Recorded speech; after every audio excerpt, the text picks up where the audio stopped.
Here I am in your life. Here you are in mine. Yes, we have a sweet life.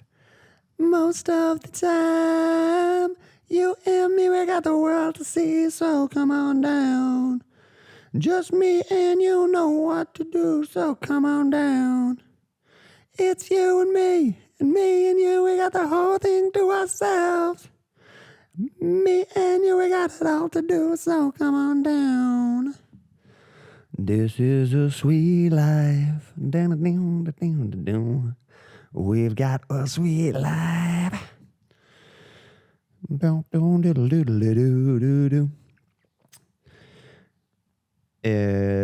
name of the show in the comments, please. Winner gets a big wet kiss on the lips. Hello, everyone. Welcome back to the Pear Pod. My name's Sam. Here's the deal. We've got a free gaff. Mern's at the gym. I'm wearing my lucky shirt. Things are good. How are you, folks? Take a quick second there. Subscribe. Like the video. Think about your day and how great it's going to be. It's a Wednesday morning here in beautiful Marbella. Sorry, I'm just going to adjust that.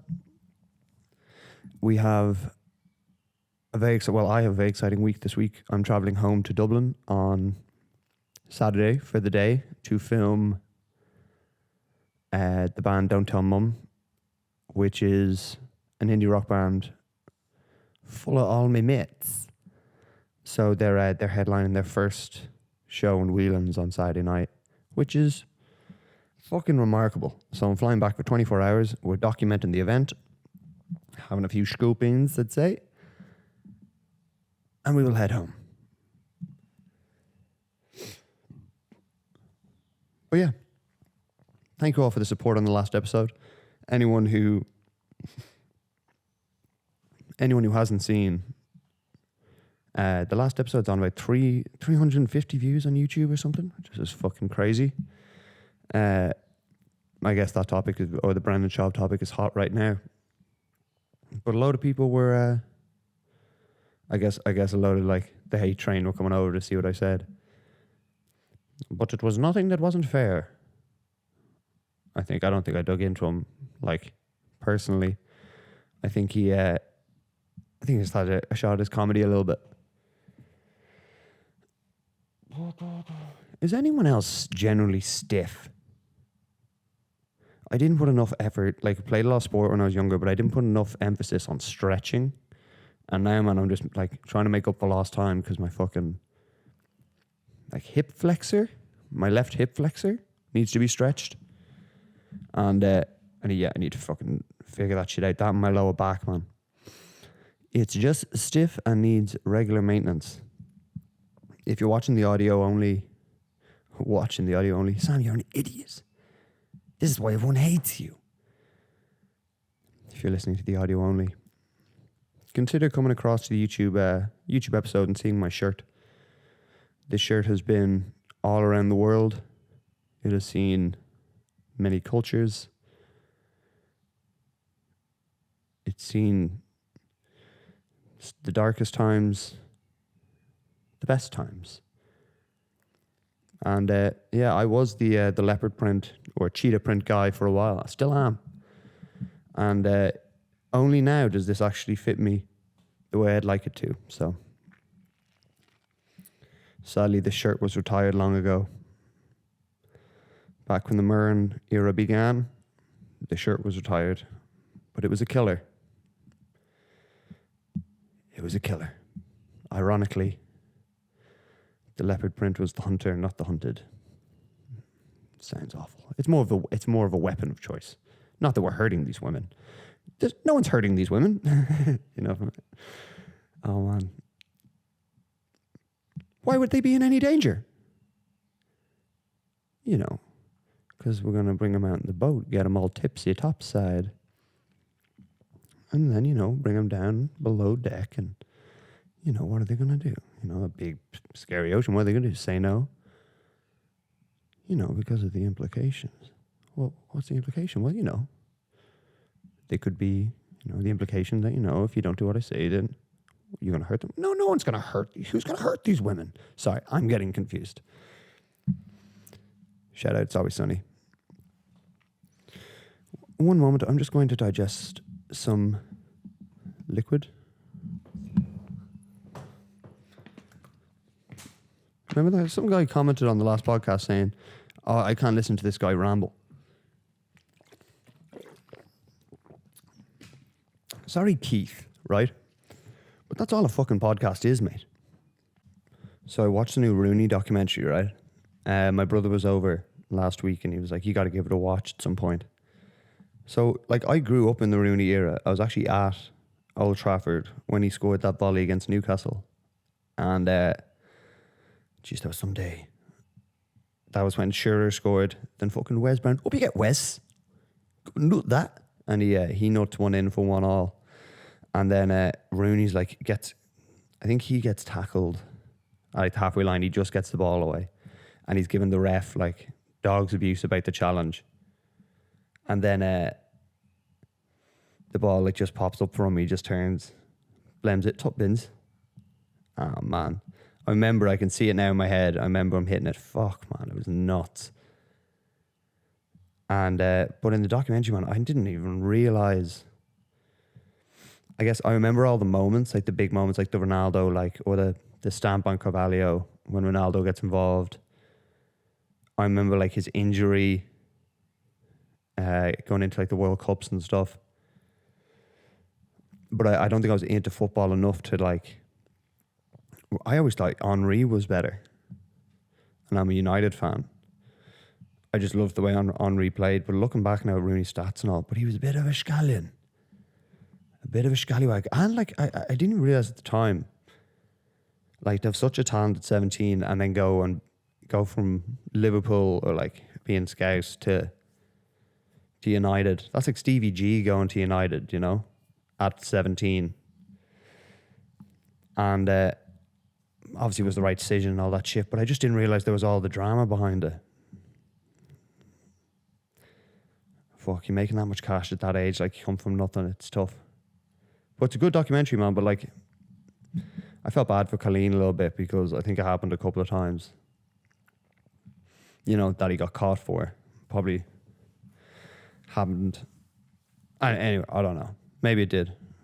But I feel bad for, in a documentary like that, like obviously it's telling their story, but because it's only an hour and a half, like a lot of it was so focused on the negative part, which is obviously, like, that's life.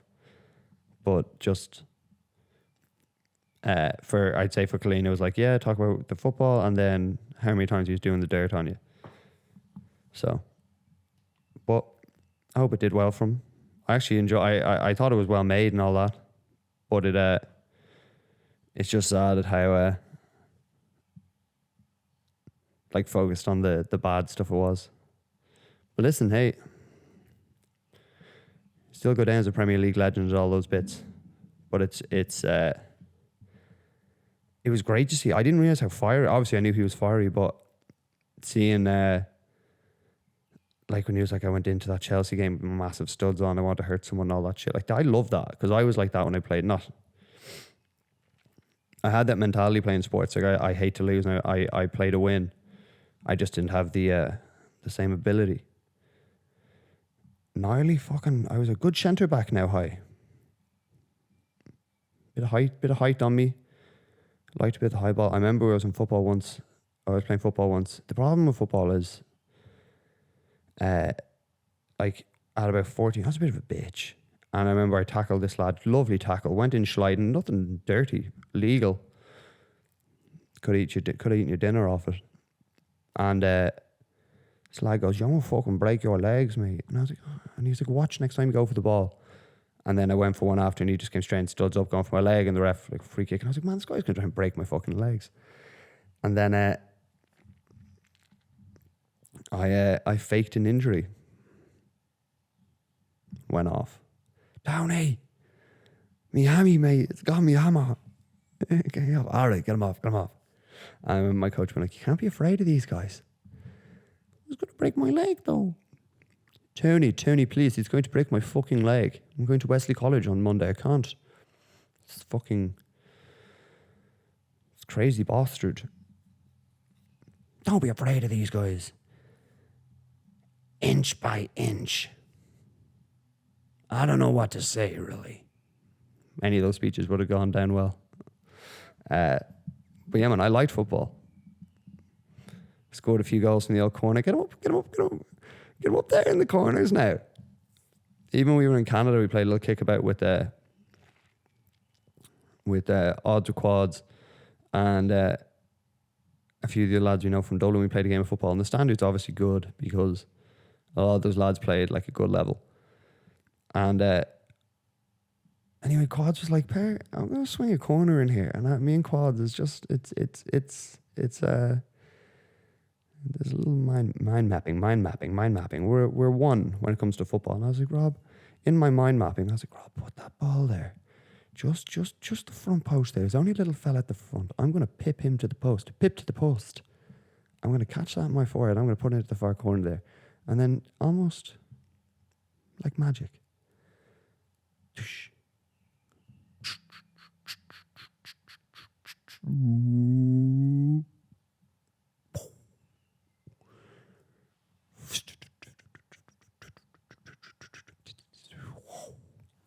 It's the rippling of the net. And then it happened so fast. You look and then it's in the bottom corner, and it's like, I think I might have done the cowboy, the guns. That's it's a good tell of someone who doesn't know what the fuck they're doing, or doesn't score a lot of goals if he goes for the guns. But that was good, because I'm nothing special on the football pitch, but get me on the heads and I'm tall and I'll move around, and I can read the game very well. Always been able to read a game, just not been able to influence it or get into one. But yeah, nothing like by the old footy. But like now you just see so many people doing like five-a-side and battering themselves, like injury-wise, like lads ripping their hamstrings and stuff. And that brings us back to stretching. I want to mention quickly, I listened to the new Jack Harlow album, right? You know, What's Poppin', Buying a Whip, Just Hopped In. And I like this, if anyone hasn't listened to it, Jack Harlow, you know, fucking What's Poppin'? And then like, you might know him from What's Poppin', or the What's Poppin' remix. And then obviously he's done my nail tech with a temperature. I don't know the other shit. But yeah, his album came out, and it's much more like jazzy. Like the first song, Talk of the Town, it just opens up like just keys. And it's I liked it, man. So go have a little listen to it through. But it's nice to see that he hasn't he clearly has a sound he's going for it, you know. And he hasn't just kind of conformed to what has worked for him in the past. Like, no, this is the kind of music I want to do. And I could put you in first class up in the sky, but it's too expensive. So I'll sit in the back by the toilets. It will smell like glamorous. Oh, the flushy. Yeah. Oh, I'm not looking forward to fucking 2 flights in 48 hours. But I'm looking forward to getting... The lads are going to get on stage at about 6. You don't... People don't, I'm just going to explain this now quickly while we're you have nothing else to be talking about. Don't tell Mum. The band originally was, when I was in Canada, there was me and John McCabe, and like John was living with Odds or Quads. Odds or Quads slips in a lot of a catalyst for inspiration. Quads. He was living with John, and then so I'd be over there a lot, misbehaving, and you know how it goes. You get into your hopes and dreams at 3:00 in the morning, ingesting liquid.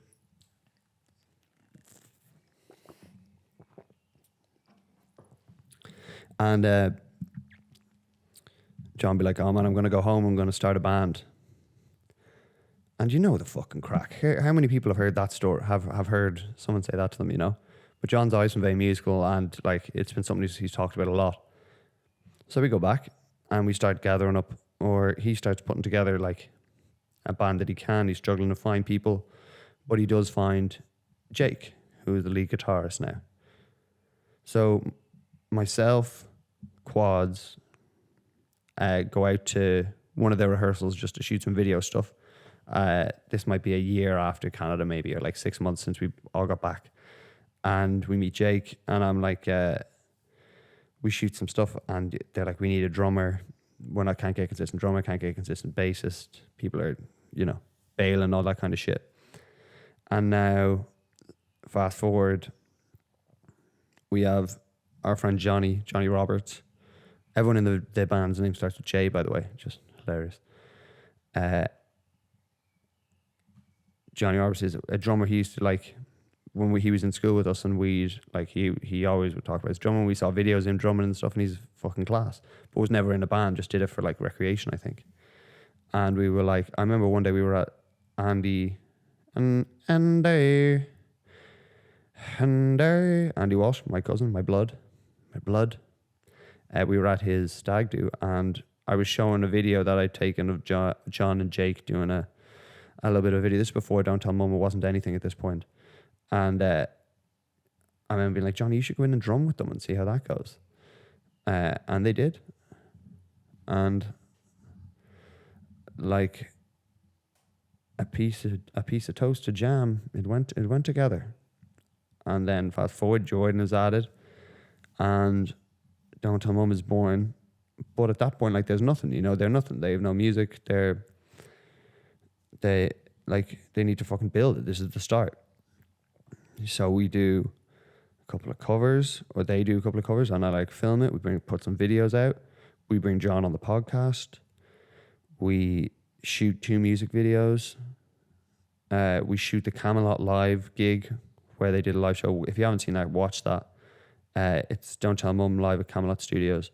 It's just a run of their like 5 or 6 songs at the time. It's fucking great, man. The production is sick. We had an audio guy in for the whole thing, so the music is the audio is good, and they did an interview and stuff in there as well. And after that, like, you know, things start to pick up a little bit, and they were getting played in the radio a little bit. And then they signed to a manager. They like start getting some interest from managers, and then the EP starts. They start recording the EP, and this whole time it's just, you know, they're all grinding, still have regular jobs, still grinding out though, rehearsing, getting that shit done. The lads actually move in. When I moved here, John and Johnny, Jim and Jay, John, Gingy, John and Johnny moved into 127 where this pod originated. They now live there. So we just kept the, you know, artists, look after artists. It's a creative space.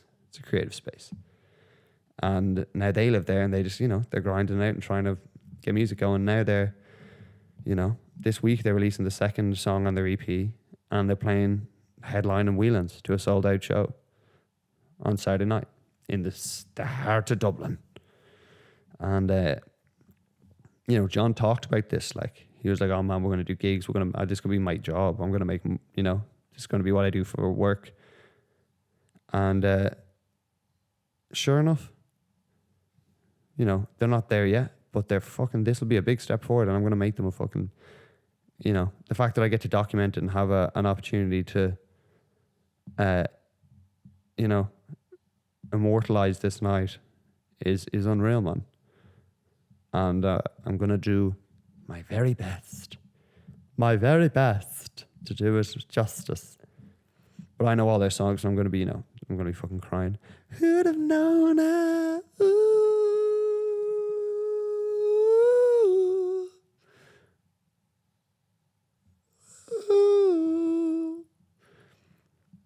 So that was too high a note to take on without adequate vocal stretching. My throat hurts a little bit now. So yeah, I'm trying to think what we have going up. I think the next pod, is this pod 30? Or is the next one 30? I'm just going to check quickly because it's very important, guys. It's very important to know where you are. That was 28, so this is 29. Almost at 30. Going to be 100 by the end of the year. Don't know how, maybe. But we're getting to at least 50. And I'm working on getting some guests in. Obviously, Phil's going to be over, so we're going to have the Phil episode. And then next week I'll be able to recap the gig for you and how that goes. And how I managed to get from Marbella to Dublin city centre. Video. Night my ma's gaff. Up the next day. Back at the planes. Back over to Spain. Ready for the work week. That's how you fucking do it, folks. That's how you fucking do it. Yeah? All right. Thank you very much for listening. My name is Sam Byers. This has been the Pear Pod. If you wouldn't mind terribly, like the video, subscribe to the channel, leave a comment, make fun of the shirt. Do you have a shirt like this? Or a shirt that gives you confidence or allows you to peacock in public? Essentially what this is, a peacocking shirt. It used to actually be called peacock in secondary school by the older fellas because of my hair, but that's a different thing. Get into that another day. But I appreciate all the love. The last week's episode seriously is fucking blowing up. I don't know why that is, but I appreciate the consistent support from you all. If you wouldn't mind thumbs up in the video, it helps with the algorithm, all that shit. I really appreciate all of your continued support. I love you so much. Goodbye.